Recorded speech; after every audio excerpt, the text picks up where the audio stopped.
affranchi, libéré par les sang de Jésus, mon sauveur. Bonjour à tous et bienvenue sur l'émission Jeunesse Affranchie. Donc cet après-midi, je suis en compagnie de mon frère Cyril. Et l'exhortation qui sera portée cet après-midi, ça concerne la prière. Et le déroulement de cette exhortation, ça se déroulera en 4 questions. 4 questions qu'on peut se poser, qu'on peut tous se poser. Et donc ces questions concerneront la prière.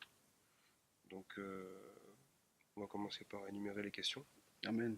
Énumérer les questions. Amen. Donc, par rapport à la première question, c'est quoi la prière? En fait, c'est quoi la prière? Parce qu'on pose cela, bah, déjà, il y a certaines personnes qui savent c'est quoi la prière, il y a d'autres personnes non, parce qu'il y a de nouvelles converties qui peuvent écouter cette émission et aussi peuvent découvrir en fait c'est quoi la prière. Donc, la première question, c'est en fait, c'est quoi la prière? Donc, je te laisse la On a parole et puis tous des après. réponses. Oui, On oui, a oui. tous préparé Il des y a pas versets. de... donc, je te laisse la parole. C'est quoi la Ok. prière? Donc pour la première question, qu'est-ce que la prière? Donc on va prendre un passage pour appuyer ma réponse. Donc c'est dans Nombre 7. Ça concerne Moïse.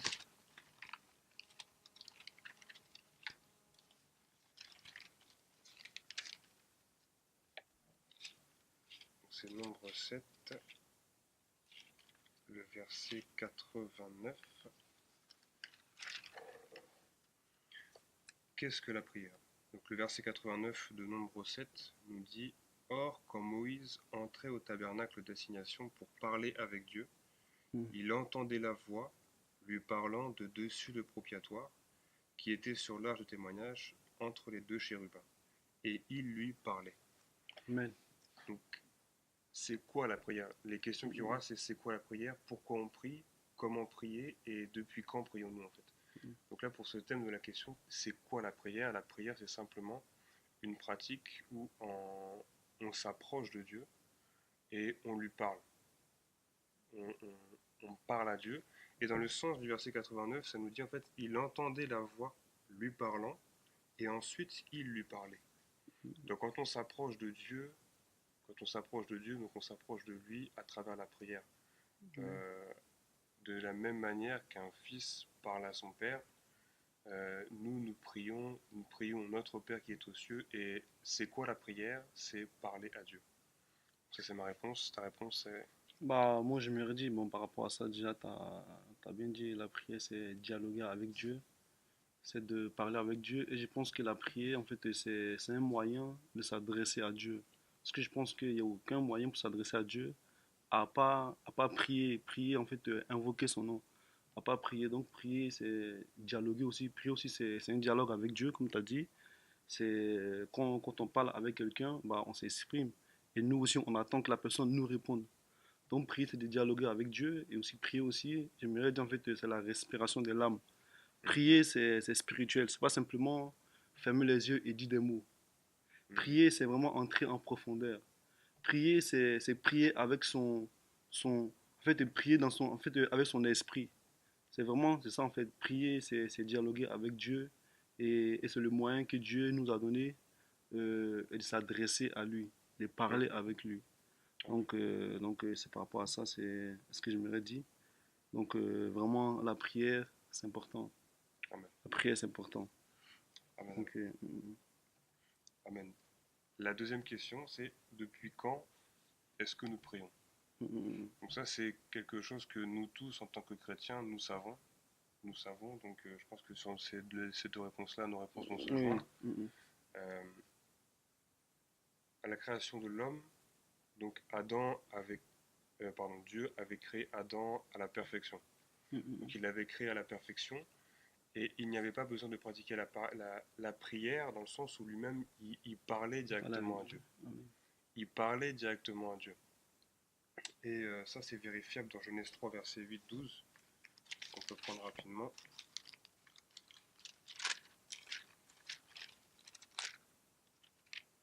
Donc, Genèse 3, verset 8 et verset 12.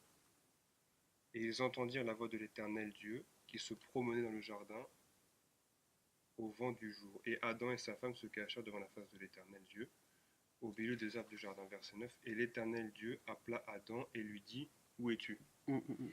Où es-tu? Donc là, en fait, on voit qu'il y a carrément un dialogue, donc même au verset 12. Et Adam répondit, donc il répondit à Dieu, la femme que tu as mise auprès de moi m'a donné du fruit de l'arbre et j'en ai mangé. Donc on voit qu'il y a vraiment un dialogue. Il y a vraiment un dialogue et donc la Bible nous dit en fait que la mort est rentrée par le péché. Mm, Donc le mm, mm. péché a engendré la mort. Et depuis cette cassure qu'il y a eu, la connexion entre l'homme et Dieu s'est altérée en fait. Ça s'est cassé.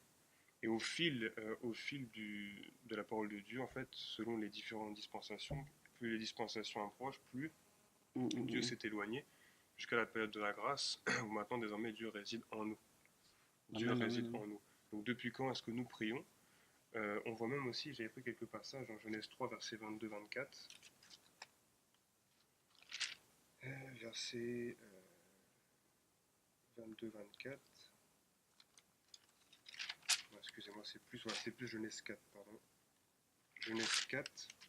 Donc après, à la chute d'Adam, donc il y a eu une Mm, certaine mm, mm. cassure, mais euh, on voit encore que quand Ève a enfanté Caïn, elle dit c'est Caïn, c'est avec l'aide de l'Éternel. Ok, mm. Donc elle dit en fait j'ai enfanté Caïn avec l'aide de l'Éternel. Éternel. De la même manière pour Abel, à chaque fois elle rend gloire à Dieu. Donc il y a eu une certaine cassure en fait de communication, mais Dieu est toujours resté proche de sa créature. De la même manière en fait quand Caïn a tué Abel, Mm, on mm, voit aussi qu'il y a carrément un dialogue. Il y a un dialogue en fait, il y a un dialogue entre Caïn et Dieu puisqu'il y a un partage, il y a un échange. Et après dans Genèse 6, Dieu dit Genèse 6.3, il dit en fait que mon esprit ne reposera pas à toujours dans l'homme. Donc de là aussi, il y a eu une certaine cassure. Après, Dieu s'est révélé aussi et euh, a parlé plus à certains hommes qu'à d'autres. On voit aussi du temps de Joseph, Pharaon lui dit en fait dans Genèse 41, il lui dit voilà, y a-t-il un homme où il s'est trouvé où il y a l'esprit de, où en lui il y mm. a Mm, mm, mm. l'esprit de Dieu. Donc dans les prophètes, il y avait l'esprit de Dieu dans les rois, les prophètes et les juges.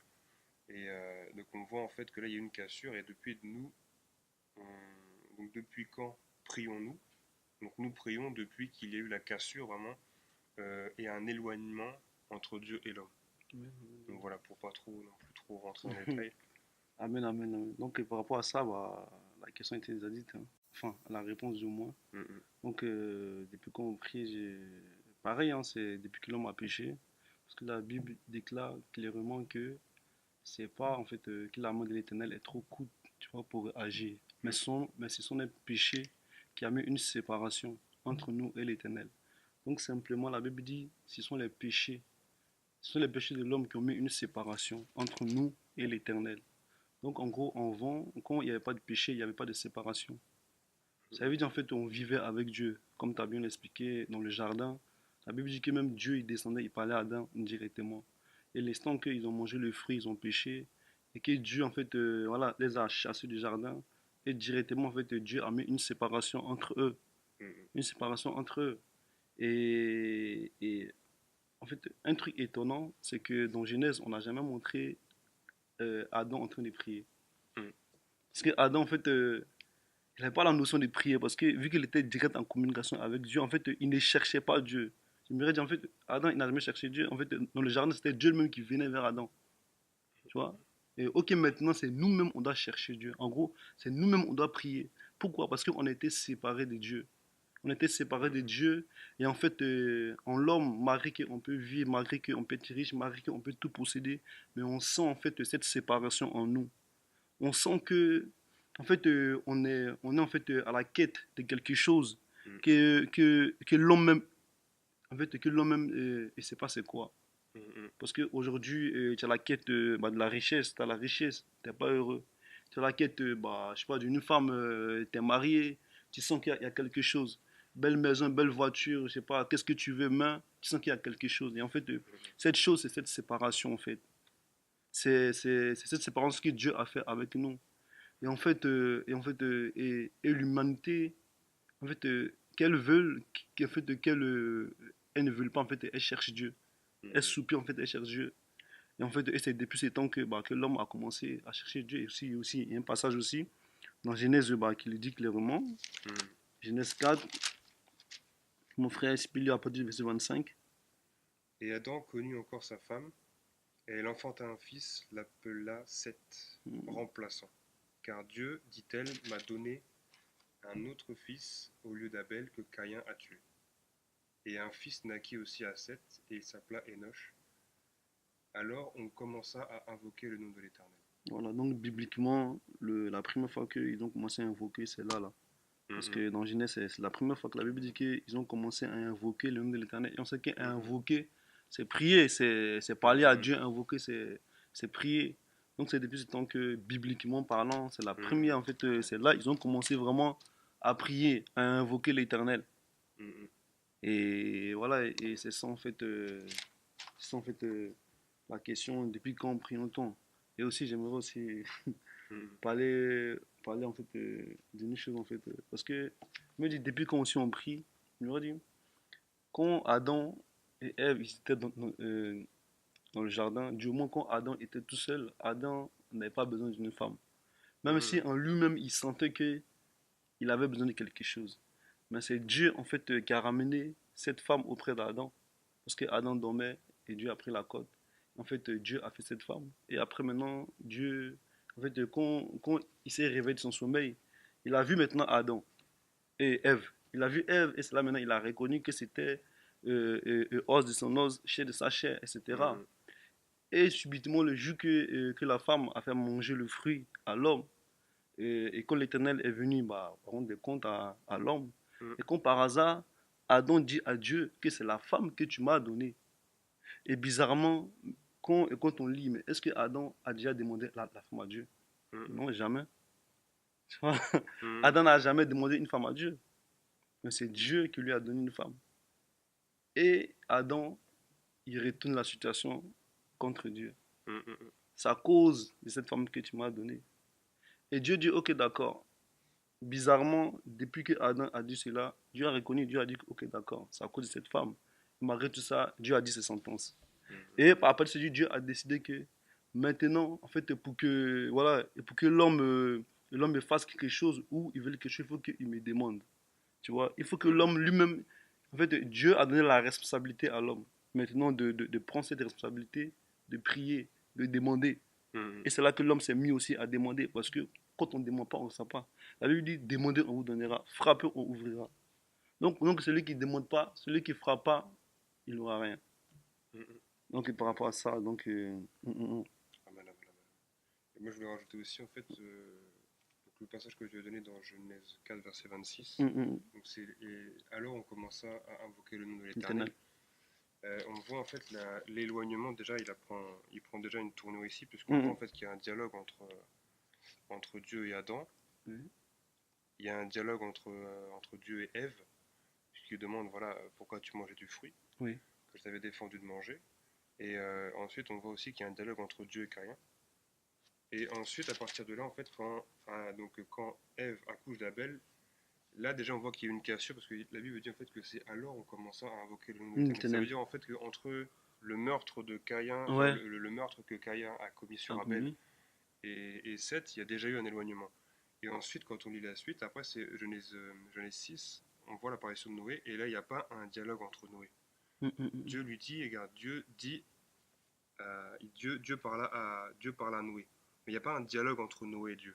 Ouais. Donc on voit en fait que C'est Dieu qui vraiment parle. l'éloignement, le Mhm. plus gros éloignement en fait, ça s'est commis entre le partage de Caïn et Dieu, qu'ils ont parlé, et ensuite avec Seth. Donc là, après si on s'amuse, enfin si on s'amuse, si on prend Ouais, si on prend le nombre d'années en le nombre fait en d'années. fonction de l'âge qu'ils avaient, les meurtres, on peut retrouver par rapport à la parole de Dieu combien d'années il a fallu pour l'éloignement, mais on voit en fait que le plus gros, que l'écart vraiment a commencé ici en fait, parce que Dieu a quand même parlé à Caïn, il y a eu un dialogue, tout ça, et puis après, alors on commençait à invoquer le nom de l'Éternel à partir de 7, donc déjà là, c'est là en fait qu'il y a eu un gros éloignement en fait. Donc après, qu'est-ce qui s'est passé ça? La Bible ne nous donne que l'essentiel, L'essentiel. donc on ne sait pas ce qui s'est passé sur cela, et la Bible donc, nous donne que l'essentiel, donc ça, on demandera au Seigneur quand on sera là-haut, Amen, amen, amen. c'est que la Un Bible, jour. on lui Un demandera, jour, on frère. ira, on demandera tout. On a des millions Amen. de questions à lui poser. Amen. Donc, Donc voilà, donc aussi. tu as, très bien lancé la question Non, amen. pourquoi prions-nous? pourquoi prions-nous? Donc voilà, comme tu l'as très bien dit, c'est à cause du fait que la seule chose que Dieu a entrepris pour l'homme, Oui, c'était de lui donner sa femme Ève. Et la première chose qu'il a entrepris pour l'homme, c'était cela. Et donc l'homme lui a renvoyé dans la face. Donc maintenant Dieu a dit, voilà, débrouillez-vous. Vous voulez quelque chose, vous me le demandez, demandez. mais je fais plus rien de moi-même en fait. C'est ça. Mm, Donc mm, mm. si tu veux approfondir par rapport à ça. Bah, ouais, donc Dieu a donné en fait une irresponsabilité à l'homme. Mhm, Parce que, voilà, parce qu'en fait, Adam, en fait, il avait tout, même pour manger. En fait, il demandait, en fait, mhm, il avait tout à sa disponibilité. En gros, voilà, Adam, il connaissait pas la souffrance. En fait, il connaissait rien. Il avait tout, il avait tout, il avait tout. Et Dieu faisait en sorte que, voilà, que Adam soit heureux. Vu que, bah, quand cela s'est produit, Dieu a dit, ok, d'accord. Donc, si moi, maintenant, je m'amuse à faire les choses pour l'homme, bah, enfin, l'homme peut retourner. De la même manière que Adam a dit que bah, c'est la femme que tu m'as donnée, bah, l'homme mhm, aussi va le dire. Donc, du coup, bah, Dieu a dit, ok, d'accord. Donc, maintenant, c'est à vous. Et aussi pourquoi doit-on prier? Et j'aimerais dire aussi trois choses. Aussi, on prie aussi parce que dans Jérémie 33, verset 3, la Bible dit, Jérémie 33, verset 3, on connaît tous ces passages, la grâce de Dieu, mais on va quand même le lire.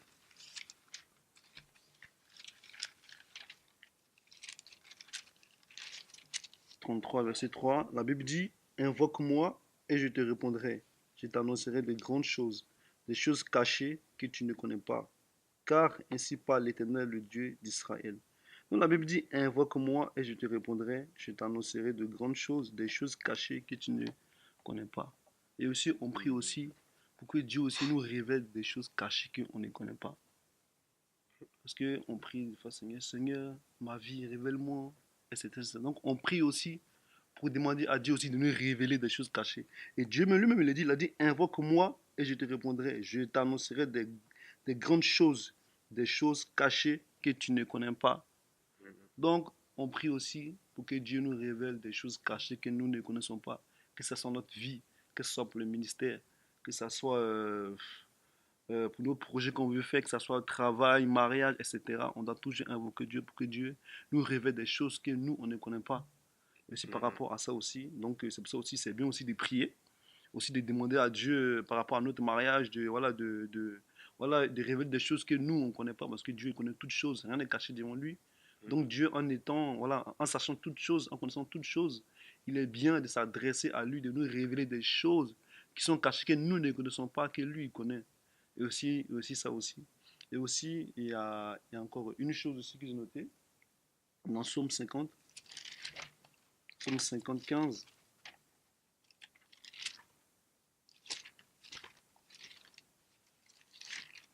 ça trouvé, si tu peux le lire. Et 50. invoque-moi au jour de la détresse, je te délivrerai et tu me glorifieras. Amen. Donc Dieu dit, invoque-moi au jour de ta détresse, je te délivrerai et tu me glorifieras. Donc aussi, on doit invoquer Dieu aussi quand on est dans la détresse. Parce que Mhm, Dieu dit, invoque-moi le jour de ta détresse. mhm, Invoque-moi le jour de ta détresse et je te répondrai. Et aussi, même aussi dans Genèse là-bas, non pas dans Genèse, dans Exode là-bas, même, et quand Dieu a dit en fait, je ne connais pas vraiment ce passage, en fait, quand Dieu a dit en fait au peuple d'Israël ou à Moïse en fait, que le bruit en fait et du peuple en fait est monté vers moi. Parce qu'en fait, mhm, ils gémissaient, ils priaient tout le temps, parce que tellement en fait, ils souffraient. Donc en fait, ils faisaient des cris de détresse. Et Dieu a dit que les cris est monté jusqu'à moi. Et maintenant, mhm, je vais descendre en fait pour les délivrer. Et c'est là maintenant qu'il a envoyé Moïse. Il a appelé Moïse en fait pour mhm, aller les délivrer. Donc, donc aussi, des fois aussi, quand on est dans la détresse, des fois quand ça va pas, des fois quand on est dans des problèmes, des fois vraiment, Dieu dit, invoque-moi et je te délivrerai. Et après, tu me glorifieras. Donc aussi, mhm, prier aussi, c'est de demander à Dieu aussi de nous délivrer. Qu'on est dans la détresse, qu'on ça va pas aussi, parce que Dieu aussi, c'est notre papa. Dieu est là aussi quand ça va pas. Dieu est là quand ça va. Donc aussi, en fait, pourquoi prier Dieu aussi, c'est aussi, bah, c'est quand, en fait, voilà, c'est Dieu qui révèle toutes choses cachées. Donc, et aussi, là aussi, la Bible dit, quand tu es dans la détresse, invoque-moi et je te répondrai. Et aussi, encore, il y a une chose dans Joël 2, Joël 2, 30, 32. On va le prendre rapidement. Joël 2, 32.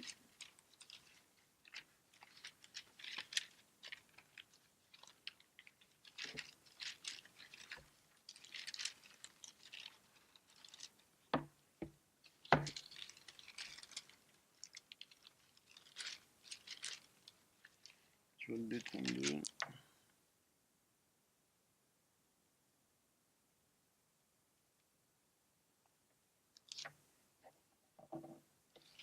Comment j'ai trouvé? Joël 2,32, oui. Joël 2, 32, la Bible dit, alors quiconque invoquera le nom de l'Éternel sera sauvé. Le salut sera sur la montagne de Sion et à Jérusalem, comme a dit l'Éternel. Et parmi les, les réchappés que l'Éternel appellera. Donc la Bible dit, alors quiconque invoquera le nom de l'Éternel sera sauvé. Et le salut sera sur la montagne de Sion à Jérusalem. La Bible dit, quiconque invoque le nom de l'Éternel sera sauvé. Donc, ceux aussi qui invoquent Dieu, qui prient Dieu aussi, ils seront sauvés. La Bible dit, tu confesses de ta bouche que Jésus-Christ est mort pour toi. Et s'il est ressuscité, la Bible dit, tu seras sauvé, toi et ta famille. Et aussi, le fait d'invoquer Dieu aussi, nous donne aussi le salut. Prier simplement Dieu nous donne aussi le salut. Et bien sûr, on prie Dieu aussi pour l'adorer. On prie Dieu aussi pour lui dire merci pour tout ce qu'il a fait pour nous. On prie Dieu aussi, voilà, pas seulement pour demander, aussi pour l'adorer. Voilà, voilà, et pour dire merci pour tout ce qu'il fait dans notre vie. Donc vraiment, c'était par rapport à ça, vraiment ces choses-là, vraiment que qui m'aurait touché. Amen, amen. Donc, moi, mes Je sais réponses pas si tu veux. mes réponses vont enfin, dans le Mm, même sens que toi. Donc, j'ai pris des passages différents qui veulent dire la même chose. Donc, c'est dans Hébreux 10.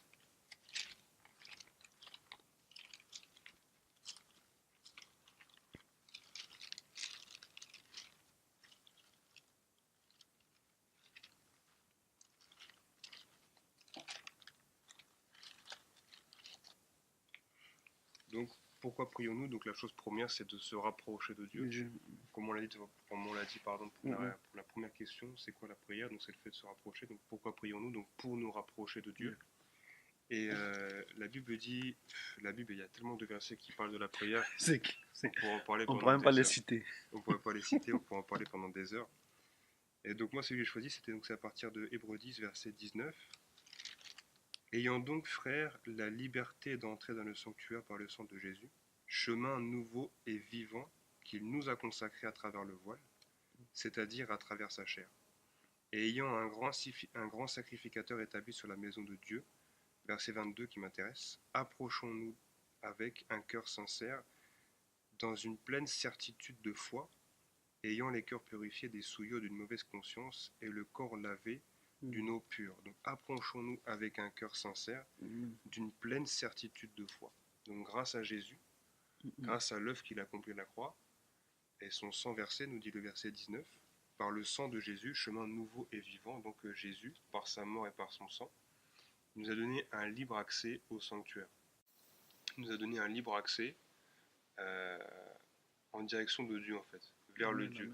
Vers le Dieu unique et véritable. Donc par la prière, on s'approche, et grâce à Jésus, d'autant plus nous dans cette période de temps de la grâce, la période de la grâce, où on a ce privilège, si je puis dire, que les prophètes d'avant auraient voulu vivre. Ils ont sondé les Écritures afin de comprendre, mais c'est à nous que ça a été révélé, à nous qui sommes dans la période de la grâce, en fait, que grâce au sang de Jésus, on a libre accès au sanctuaire de Dieu. Donc il faut s'approcher de Dieu, donc par la prière, avec, attention c'est très important, dans une pleine certitude de foi. Et ça, on le verra dans la question qui va suivre, qu'il faut s'approcher de Dieu et lui-même s'approche de nous. C'est à nous de faire le premier pas. Sauf dans des cas voilà, ou dans les conversions où c'est Dieu qui se révèle pleinement. Mais dans la majorité des cas, cherchez et vous trouverez.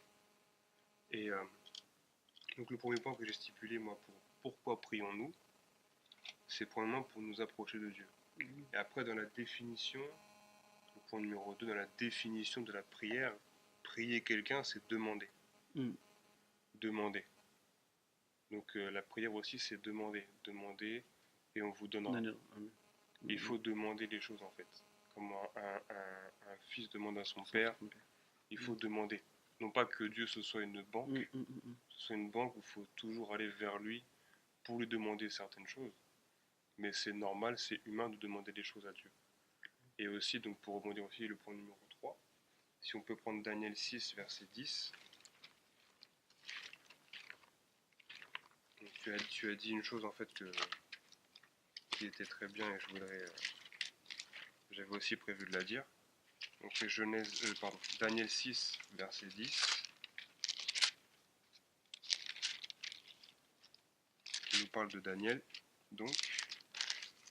Et quand Daniel eut appris que le décret était écrit, donc Genèse 6, 10, et quand Daniel eut appris que le décret était écrit, il entra dans sa maison, et les fenêtres de sa chambre étaient ouvertes du côté de Jérusalem. Il se mettait 3 fois le jour à genoux, et il priait et célébrait son Dieu comme auparavant.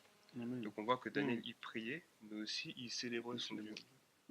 Il célébrait son Dieu. Et si je peux juste aussi prendre un verset d'appui dans Colossiens 4 par rapport à cela, parce qu'il y a beaucoup de prières différentes. Il y a l'intercession, il y a les supplications, il y a les demandes, il y a beaucoup de prières. Il y a la louange aussi. Prier Dieu, c'est aussi le louer, comme le verset qui va suivre. Donc c'est Colossiens 4. Colossiens 4, le verset 2. Donc persévérer dans la prière, y veillant avec action de grâce. Et il y a un autre passage dans Philippiens 2, je crois, qui nous dit en fait que il faut sans cesse que nos prières soient accompagnées d'actions de grâce qui est le fruit en fait des lèvres confessant son nom.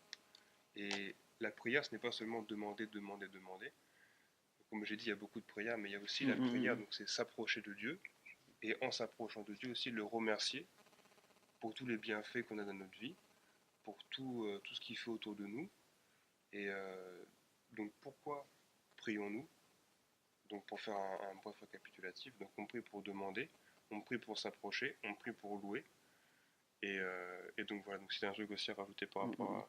Non, non, par rapport à ça, bah, tout était dit.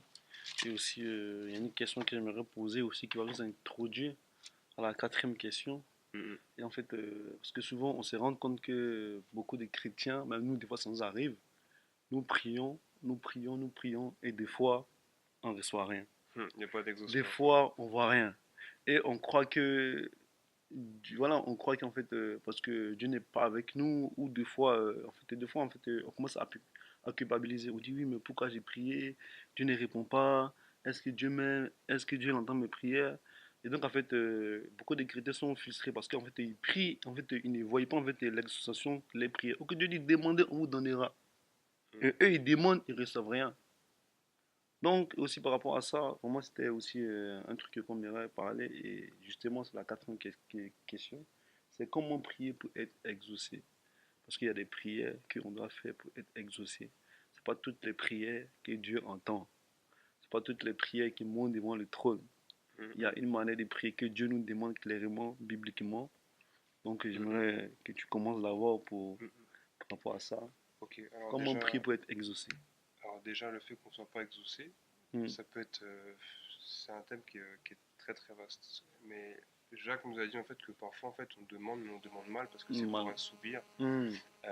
nos propres passions en fait. Parfois on demande pour nous. Parfois on croit aussi demander pour, non pas pour nous mais pour les autres, mais Dieu Hmm, hmm, c'est celui qui sonde les cœurs et les reins. Donc Dieu sait ce qu'il y a au fond de notre cœur. Il sait ce qu'il y a et il sait que parfois nos prières, voilà, camouflées soi-disant pour être la volonté de Dieu, ça peut aussi être pour nous en fait, inconsciemment pour nous. hmm, hmm, hmm, Et donc moi à ça, j'avais noté quelques points aussi. Donc déjà, comment prier pour être exaucé? Donc déjà, quand on s'approche de Dieu, Hébreux 11, hmm.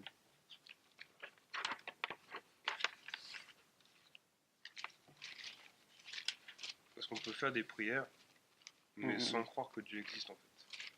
Eh oui, C'est des prières par la chair. voilà. Donc, on prie sans foi. Voilà, exactement. Donc si on peut prendre Hébreux 11, le verset 6, où la Bible dit: Or, il est impossible de lui être agréable sans la foi, Hmm. car il faut que celui qui s'approche de Dieu croit que Dieu est et qu'il est le rémunérateur de ceux qui le cherchent. Donc Amen, déjà, amen. un premier point. Hmm. Un premier point, c'est s'approcher de Dieu en croyant qu'il est. Et ta version dira: La version dit en fait, or, la foi, enfin, or, sans la foi, il est impossible de lui être agréable, car il faut que celui qui s'approche de Dieu croit que Dieu existe et qu'il est le rémunérateur de ceux qui le cherchent. Amen. Donc croire que Dieu existe. Mhm. Déjà, c'est un point fondamental, c'est déjà quand on s'approche de Dieu, déjà il faut avoir la foi que Dieu existe, et qu'il est le rémunérateur de ceux qui le cherchent. Après, on fait beaucoup de prières avec la foi, mais certaines de ces prières-là ne sont pas exaucées. Mhm. Là, après, une autre étape, parce qu'en fait, le chemin avec Christ, c'est d'étape en étape, en fait. On arrive à un état où on lui donne sa vie, on est des bébés spirituels, on grandit, et au fur et à mesure, on comprend des choses. On comprend des choses jusqu'à devenir des hommes faits, en fait. Une première étape, déjà, c'est de prier en croyant que Dieu existe. La deuxième Ok, étape, donc en gros, c'est la foi. la foi. Déjà, avoir la foi. Ouais. Et aussi par rapport à ça, je me posais une question. Je vais essayer de me répondre. Et aussi, est-ce qu'un païen qui, enfin, qui accepte, enfin, bon, qui accepte Dieu, qui ne croit pas, qui accepte Dieu, qui prie, est-ce qu'il peut être exaucé? En fait, est-ce qu'un païen peut prier et puis il peut être exaucé en fait? Est-ce que c'est possible? Si, enfin, ça dépend quelle est sa prière, parce qu'il y a des païens qui prient. Hmm. Si il dirige, le chemin qu'il doit prendre déjà, c'est déjà de croire que Dieu existe. Amen. Déjà, premièrement. Parce qu'il peut aussi y avoir des prières vaines dans le sens où, oui, je prie Dieu, mais dans son cœur, il ne recherche pas Dieu en fait. Il dit, voilà, Hmm. c'est comme si, enfin, c'est comme ceux qui adhèrent à une religion, ceux qui se disent, voilà, être croyants mais pas pratiquants en fait. Et ils croient juste pour croire. Enfin, c'est Voilà. au cas où il y a un Dieu qui existe, voilà, bah, j'ai été, voilà. Donc voici le point premier déjà. Ok. La base, c'est déjà de croire que Dieu existe. Donc de diriger vers un Dieu, vers le Dieu qui a tout créé, Hmm. et le Dieu véritable lui répondra. Le deuxième point aussi, donc, c'est de faire, donc Jacques 4, verset 8.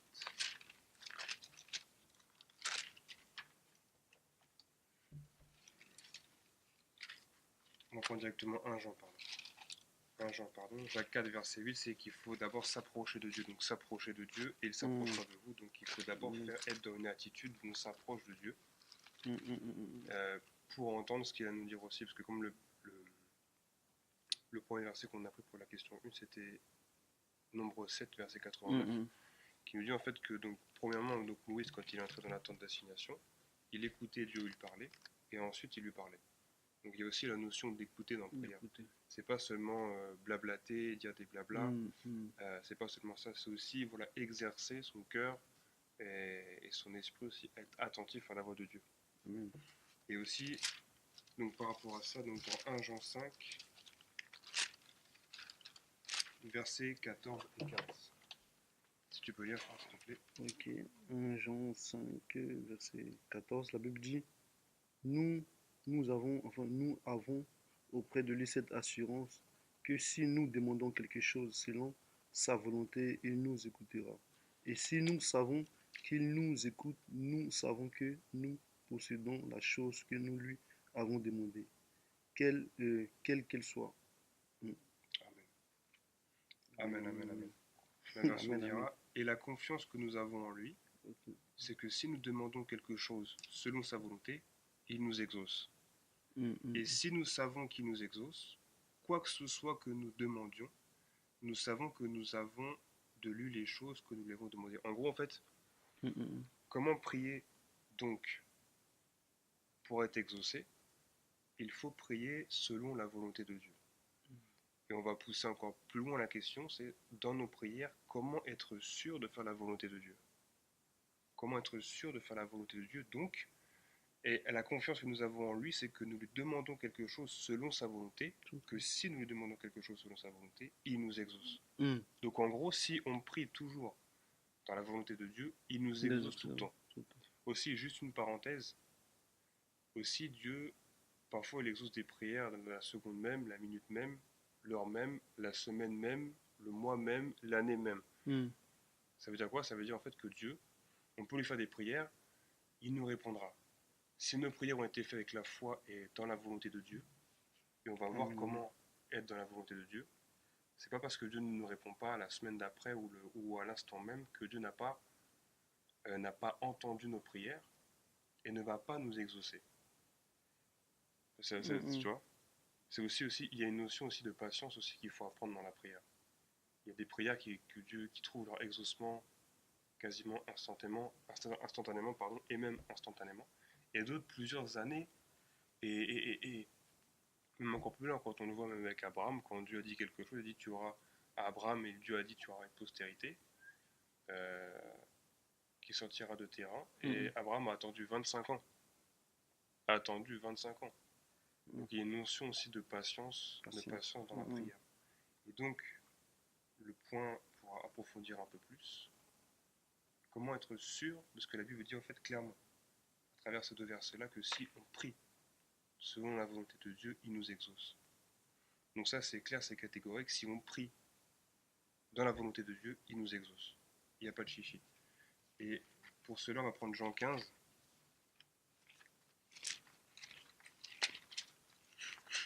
Jean 15,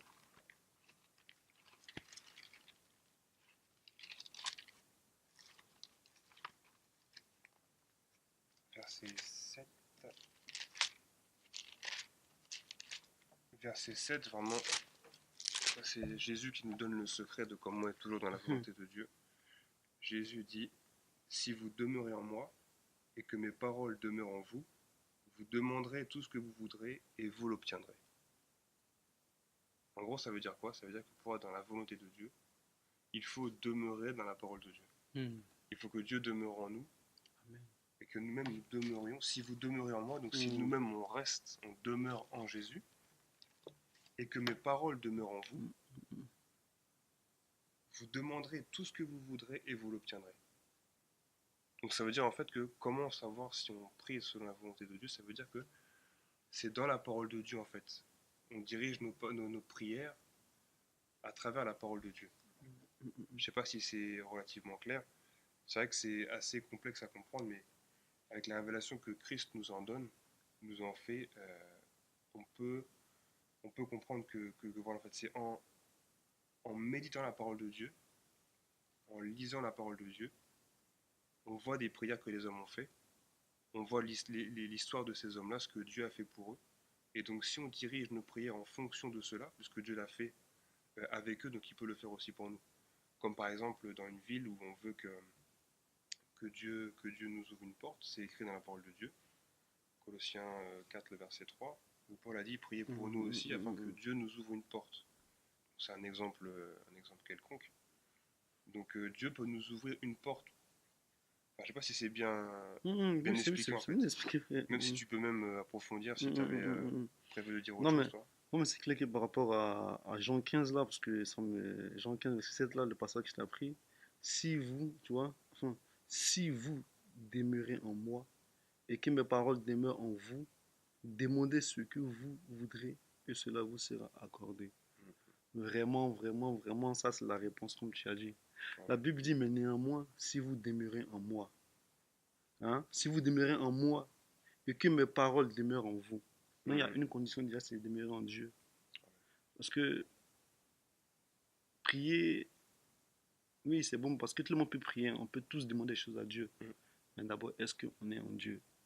Et celui qui est en Dieu, je peux dire que c'est celui qui a une intimité avec Dieu. En fait, c'est lui qui est en Dieu. moi et que mes paroles demeurent en vous. C'est vraiment, c'est encore on parle de l'intimité en Christ. Si vraiment on est secret avec Christ, si vraiment on est intime avec Christ, parce que automatiquement, si on est intime avec Christ, bah, Christ aussi, il est intime aussi avec nous. Tu vois? Mhm. Et Dieu dit automatiquement, si vous demandez une chose, je vais vous donner. Et aussi pareil aussi dans 1 Jean que tu avais pris là, Mhm. tu vois, Jean 15, voilà, 1 1 Jean Jean 15 5, que tu 1 avais, Jean 5, pardon. voilà, 1 Jean 5 que tu avais pris, 1 Jean 5, 14, où la Bible dit, nous avons auprès de lui cette assurance que si nous demandons quelque chose selon sa volonté, il nous, tu vois, et selon sa volonté, il nous écoute. Et si, et, écoutez bien verset 15, hein, et si nous savons qu'il nous, tu vois, savons qu'il nous écoute, nous savons que nous posséderons la chose que nous lui avons demandé. Donc la Bible dit hein, que si nous vraiment on a l'assurance, tu vois, des, des choses que nous demandons en Christ. Donc en gros, pour avoir l'assurance en Christ déjà, il faut avoir, même, il faut avoir déjà la foi aussi. Mhm. La foi, tu vois. C'est un ensemble de choses. Voilà, tu vois, c'est un ensemble de choses. Donc en fait, celui qui demeure en Christ, celui qui a vraiment une intimité avec Christ. Parce que aussi, pour entendre Christ, il faut être intime avec lui.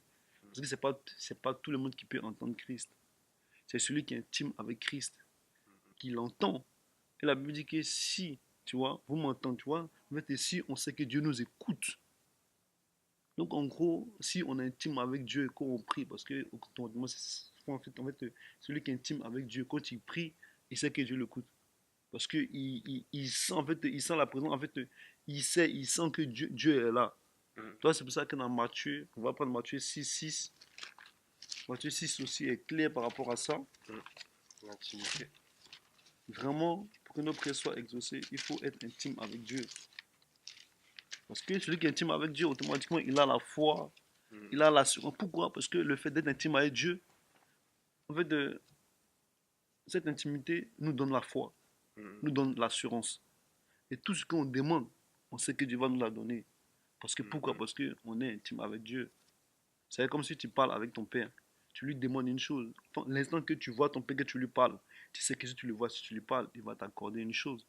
Donc le fait que on est en contact avec Dieu, on sait que tout ce qu'on demande, il va nous, tu vois, il va nous donner. Dans Matthieu 6, il dit quoi? On va prendre même verset 5, frère. Dans ta version, ça dit quoi? Verset 5. Matthieu 6:5. Et quand tu prieras, ne fais pas comme les hypocrites, car ils aiment à prier en se tenant debout dans les synagogues et au coin des rues, afin d'être vus des hommes. Je vous le dis en vérité, qu'ils Mm. reçoivent leur récompense. Mais toi, quand tu pries, entre dans ton cabinet, et ayant fermé ta porte, prie ton Père qui est dans ce lieu secret. Et ton Père qui voit dans le secret te le rendra publiquement. Amen, amen, amen. On Amen. commence avec ça là. Verset 6 dit quoi? Mais quand tu pries, entre dans ta chambre, ferme la porte et prie ton Père qui est dans, tu vois, qui est dans le lieu secret, Mhm. et ton Père qui est dans le lieu secret te les rendra. Donc voilà comment encore Dieu nous dit comment il faut prier. La Bible dit quand tu veux prier, rentre dans ta chambre, ferme la porte, et quand tu pries, le Père qui est dans le lieu secret, Mhm. il te les rendra. Il t'écoutera, il t'exaucera. Pourquoi? Parce que tu es entré dans l'intimité avec lui.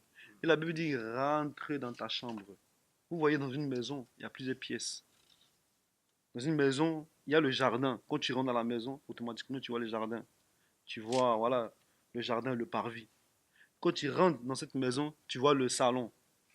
Et dans le salon, et aussi, il y a une pièce qu'on appelle la chambre. Et cette pièce, c'est réservé pour l'intimité. Mhm. Cette pièce, on dort là-dedans, on fait tout là-dedans. Enfin bref, c'est pas tout le monde qui rentre dans une chambre. La chambre est intime. Et on va imaginer comme cela. Quand tu veux prier, la Bible dit, reste pas au balcon ou reste pas dans le jardin pour prier. Pourquoi? Parce que dans le jardin, tu seras distrait. Dans le jardin, bah forcément, il y aura une route à côté, les voitures passeront, tu vas entendre les voitures, tu vas entendre les oiseaux, le monde passe. En gros, tu es distrait. Il ne reste pas dans ta chair. Et on peut dire aussi que c'est ta chair. Celui qui prie dans la chair, il ne sera jamais exaucé. Et même s'il prie et s'il est exaucé, pendant 1000 prières, il y a au moins une prière qui sera exaucée. Mhm. Donc, une fois dans ton jardin, si tu pries, tu ne seras pas exaucé. Et aussi, c'est symbole aussi dans ta chair. Tu pries dans ta chair, tu ne seras pas exaucé. La Bible dit, il rentre dans ta chambre. Maintenant, si tu rentres aussi au salon, tu ne seras pas exaucé à 100%. Parce que le salon, déjà, ça couvre un peu de bruit. C'est pas tout le monde aussi qui rentre dans une maison au salon. Mais néanmoins, il y a toujours une distraction. Et aussi, le salon, ça peut aussi prier dans ton âme. Prier dans ton âme, tu peux aussi demander des choses aussi qui viennent de toi-même. Parce que l'âme, c'est les sentiments. L'âme, en fait, tu vois, c'est les choses que on aime un peu. Et aussi, dans l'âme, des fois, Dieu aussi, en fait, peut parler aussi un peu. Tu vois, parce que quand tu as des sentiments aussi, tu vois, c'est l'âme. Mhm. Mais aussi, Dieu permet aussi que tu aies des sentiments aussi. Tu vois, ça vient de Dieu, mais aussi de l'âme. Donc, en gros, Mhm. Dieu te parle aussi des fois et puis te répond aussi dans l'âme. Mais ce n'est pas toutes tes prières. Donc, aussi, prier au salon ou encore prier dans l'âme, prier dans le lieu saint, Dieu va t'exaucer, mais pas tout le temps. Mais Dieu dit, rentre dans ta chambre. Parce qu'il sait que dans ta chambre, qui est le lieu, c'est le Saint des Saints. Dans ta chambre, qui est vraiment, en fait, un lieu secret. Dans ta chambre, qui est ton esprit. Parce que l'Esprit de Dieu est en nous.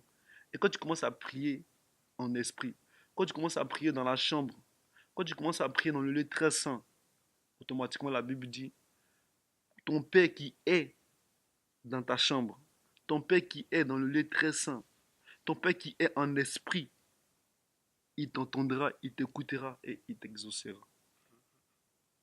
Donc vous voyez comment Dieu, parce que on peut prier, hein, mais ce n'est pas les prières que Dieu écoute. Pourquoi? Parce que imaginons celui qui prie et celui qui prie devant, en fait, au jardin. Il faut que la prière traverse le salon, traverse. Tu vois, donc voilà, Ça perturbe, ouais. ça perturbe. Mm. En fait, c'est comme un réseau, c'est pas fluide. Mm. Tu vois? Donc, et celui qui est dans le très saint, il est en contact direct avec Dieu. Mm. Et bien aimé, ça, Dieu il nous recommande que celui qui veut prier, qu'il rentre dans la chambre, qu'il ferme la porte. Fermer la porte, c'est se couper du monde. Se couper en fait de la distraction. Vraiment entrer en profondeur. Prier en esprit. Vraiment que quand on veut prier, il faut vraiment on prenne la prière au sérieux. Que la prière ne soit pas en fait comment je peux dire, en fait, une habitude. La prière ne soit pas en fait un truc qu'on fait pour accomplir une prière. Parce que des fois on peut prier pour accomplir voilà, les heures de prière. Bon, le matin je prie, le soir je prie. Donc en fait ça devient une routine qu'on se met et en fait on le fait pour simplement accomplir, pour dire qu'on a prié. C'est pas ça la prière. Parce que quand on rentre, il faut qu'on ferme la porte. Donc vraiment, il faut qu'on rentre dans le secret. Et une fois qu'on est connecté à Dieu, et que Dieu nous entend, et que Dieu est là, tout ce qu'on demandera, Dieu nous donnera. Pourquoi? Parce que si on sait qu'il nous écoute, si on sait qu'il nous écoute, tout ce qu'on demande, il donnera. Et vraiment, c'est ça, frère. C'est pour ça beaucoup de... Amen, amen. C'est pour ça, des fois, on prie, on fait des prières, même, voilà, même, je sais pas, il y a, oui, un Jean qu'on a pris là, un Jean Mm. 5 là, qui dit, ouais, qu'on fait des prières, en fait, on a fait des prières selon sa volonté. Mm. Et c'est quelqu'un qui est intime, qui connaît la volonté de Dieu. Mm. Donc, quelqu'un qui est intime, il sait comment prier parce que, en fait, Dieu lui révèle sa volonté. Et il prie selon sa volonté, enfin, selon la volonté de Dieu. Et pas selon sa chair. Mais celui qui n'est pas avec intime, enfin, intime avec Dieu, il ne va jamais prier selon la volonté de Dieu. Il va toujours prier selon lui-même ses désirs à lui. Donc, la Bible dit que les désirs de la chair sont contraires à ceux de l'esprit. Donc en gros, on ne va jamais prier par l'esprit, on va toujours prier par la chair. Amen, amen. Donc vraiment, c'est par rapport à ça. Et Je laisse un peu la parole. on reviendra après parce que j'avais un verset aussi à partager sur le principe de l'intimité aussi dans la prière. Amen. Et par rapport à ce que tu as dit, je voulais rajouter donc le passage qu'on a pris tout à l'heure dans Jean 15, Et Jean 15. qui disait donc si vous demeurez en moi Mhm. et que mes paroles demeurent en vous, Mhm. vous demanderez tout ce que vous voudrez et vous l'obtiendrez. Et j'aimerais aller plus loin dans 1 Jean 3 donc 1 Jean 3. Jean 3.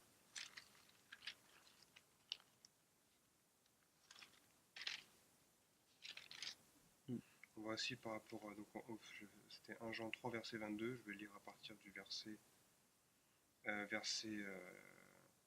19, mais avant ça j'aimerais rappeler le premier passage qu'on a pris tout à l'heure Mhm. qui disait en fait Hébreu 10, 19 qui disait qu'il fallait qu'on pouvait s'approcher de Dieu grâce au sang de Jésus avec une pleine assurance. Et aussi faire attention aussi à la culpabilité parce que aussi pendant qu'on peut prier, souvent l'ennemi s'amuse en fait à nous mettre dans la culpabilité en fait. Ça. La culpabilité aussi dans les prières. Et donc le verset que je vais prendre dans 1 Jean 3 verset 22, ça parle de ce que nous on parlait, mais là je vais, comme je viens de le voir, à partir du verset 19 aussi pour la notion de culpabilité aussi, faire attention avec cela. Car c'est en cela que nous connaissons que nous sommes de la vérité et que nous assurons nos cœurs devant lui. Car si notre cœur nous condamne, Dieu est plus grand que notre cœur et il connaît toutes choses. Bien aimé, si notre cœur nous condamne point, nous ne condamne point, nous avons de l'assurance devant Dieu. Et quoi que nous demandions, nous le recevons de lui parce que nous gardons ses commandements et que nous faisons ce qui lui est agréable. Donc là, il y a beaucoup de choses à développer dans ces versets-là, mais on va rester sur ce qu'on... Faire attention aussi à la notion de culpabilité. Et donc verset 22, et quoi que nous demandions, nous le recevons de lui parce que nous gardons ses commandements et que nous faisons ce qui lui est agréable. Donc le fait de demeurer en Christ, demeurer en moi, et si les commandements demeurent en vous, Donc parce que nous gardons ses commandements. Donc garder ses Hmm. commandements aussi, c'est aussi le synonyme aussi de fuir loin du péché. On n'est plus sous la loi, mais par rapport au commandement de Moïse, respecter ses commandements en Hmm, fait. hmm, hmm, hmm. Mais le verset d'après, verset 23, et c'est ici ce commandement nouveau que nous croyons au nom de son Fils Jésus-Christ et que nous nous aimons les uns les autres comme il nous l'a commandé. Donc par rapport à ça aussi, euh, donc si nous faisons ce qui lui est agréable et si ses commandements demeurent en nous, Hmm. donc si Christ nous demeure en lui et si sa parole demeure en nous, nous sommes sûrs de faire ce qui lui est agréable. Et dans ce cas-là, il n'y a pas de raison que nous ne soyons pas exaucés, nous dit la parole. Tout ce que nous demanderons, nous le recevrons. Hmm, hmm. C'est fort. Donc voilà par rapport à cela. Si tu veux Hmm. rebondir par rapport à ça, non? Non, non. Et justement, le verset que tu as pris là, il y a un verset qui me frappe. Je sais pas si tu peux un peu. Au verset 20, la Bible dit, car si notre cœur, hein, car si notre cœur nous condamne, Dieu est plus grand que notre cœur et il connaît toutes choses. Mhm. Cette phrase, c'est profond. C'est vraiment très profond. Parce qu'en fait, la culpabilité, c'est un fléau aussi qui peut nous frapper, Hmm. qui nous frappe souvent tous. Or, à chaque fois que, enfin à chaque fois, quand David a péché, dans beaucoup de Hmm. psaumes, suite à ça, en fait, il était un peu en cavale. Hmm, hmm. Il a été, donc il était en cavale, il a dormi dans les cavernes et tout ça. Et pendant ce temps, il a rédigé certains psaumes. Et dans ces psaumes-là, en fait, il dit que voilà, euh, en fait, avant même qu'il ne confesse ses péchés, en fait, il y a un psaume, je crois que c'est le psaume 42, qui nous dit en fait que avant qu'il ne confesse ses péchés, en fait, Hmm, hmm. qu'il avait commis avec Bathsheba, il était dans l'angoisse. Il était dans l'angoisse, dans l'angoisse, dans l'angoisse. Et une fois qu'il a confessé en fait son péché, Dieu lui a Ouais. pardonné. Hmm, Il a hmm, payé le prix de ses hmm, fautes, hmm, mais Dieu lui a pardonné. Et à un moment, et aussi David dit dans ses psaumes en fait qu'il ne faut pas non plus être dans la culpabilité en fait, parce qu'il est celui qui pardonne et qui on a une assurance quand on vient à hmm. lui, c'est Amen, qu'il nous amen. pardonne. Hmm, Et il faut aller vers lui dans l'état dans lequel nous sommes. On pêche tous, hmm, de hmm, hmm, diverses hmm, hmm. manières. Ça peut arriver à l'homme de tomber, on est humain. Mais on a cette assurance que si nous nous repentons sincèrement devant Dieu, euh, il nous pardonne. Il nous pardonne. Et ça, la culpabilité, en fait, c'est dans ce sens-là que nous dit le verset. Il nous dit en fait que car si notre cœur nous condamne, donc en fait se sentir condamné, en fait, tu vois. Hmm, Aller hmm, devant hmm, Dieu, hmm, mais hmm. en étant en Amen, amen, amen. culpabilisant, tu vois. En allant devant Dieu et en commençant en priant, oui Seigneur, j'ose pas prier parce que j'ai péché, voilà, je me sens ça, je me sens ça. Et l'ennemi va encore plus t'accabler. Hmm, hmm, hmm, hmm, Alors hmm. qu'en fait, non. Si on se repent sincèrement et si Amen, amen, amen. il ne Hmm, faut pas hmm, qu'on hmm, soit dans la culpabilité. Et c'est de ça en fait, car si notre cœur nous condamne, Dieu est bien plus grand que notre hmm, cœur, hmm, il hmm, connaît toutes choses. hmm. Amen. Tu vois, et en fait, moi, la pensée que j'avais, la Bible dit, car si notre cœur nous condamne, en gros, si on se sent condamné par quelque chose qu'on a commis, Mm, par exemple, ça peut être un péché, et qu'on a prié, et en fait, nous, en fait, on ne croit pas que Dieu nous a pardonné. mm, On commence à être culpabilisé. exactement. Parce que Satan, lui, c'est l'accusateur. Il va toujours nous accuser. Mm, Et on peut ne pas vivre, parce qu'en fait, souvent, en fait, c'est notre cœur qui nous condamne. En fait, tu vois, c'est notre vie nous-mêmes. Parce qu'une fois qu'on a le Saint-Esprit, quand on fait un truc qui est hors de la parole de Dieu, le Saint-Esprit est attristé en nous. Et en fait, on sent, pas en fait une condamnation, mais on sent en fait un truc qui ne va pas. mm, mm, Et des fois, si on est sincère avec nous-mêmes, si on se répand, Dieu nous a pardonné. Tu vois? Pourquoi? Parce qu'il y a la justice de Dieu, il y a la sainteté de Dieu, mais aussi l'amour de Dieu aussi. C'est pour mm, ça que la Bible dit, même si nos cœurs nous condamnent, Dieu est plus grand que nos cœurs. Pourquoi? Ça veut dire quoi? mm, L'amour de Dieu est plus grand mm. que ce qu'on a fait. Et lui ne nous condamne pas. Tu vois? Et nous, il ne nous condamne pas. Pourquoi? Parce que son amour surpasse. C'est pas dire que péchons au nom de l'amour de Dieu. Mm, Mais attention. si on pêche, que si on se répand, Dieu, dans son amour, vu que son amour est plus grand Mm, mm, que ce qu'on a commis, il nous pardonne. Si vraiment on se répand sincèrement. mm, mm. C'est pour ça que nous ne soyons jamais culpabilisés. Amen. Si vraiment on a péché, si vraiment voilà, on ne perche pas pour pécher, même si on est tombé dans le péché, sans, voilà, enfin bref, Sans voilà, préméditation. sans préméditation, Mm, voilà. Et si vraiment, vraiment on sait que c'est mal et qu'on se répand sincèrement, Dieu nous a pardonné. amen. Dieu nous a pardonné. Et si on va dans la prière, que cette pensée revient, c'est pas Dieu, on doit chasser Satan. En fait, on doit chasser cette pensée parce que ce n'est plus Dieu qui nous condamne. Pourquoi? Parce que la Bible dit que Dieu est plus grand que notre cœur. Donc, en gros, son amour nous pardonne. Il ne faut plus qu'on se sente culpabilisé. Il faut qu'on chasse. Parce que des fois, quand on va dans la présence de Dieu, on commence à penser à ce qu'on avait fait. On commence à penser, des fois, à l'acte qu'on a commis. On commence à penser, ok, on s'est repenti sincèrement. Mais Satan, il fait ça, en fait, pour ne pas que on rentre dans le lieu secret avec Dieu.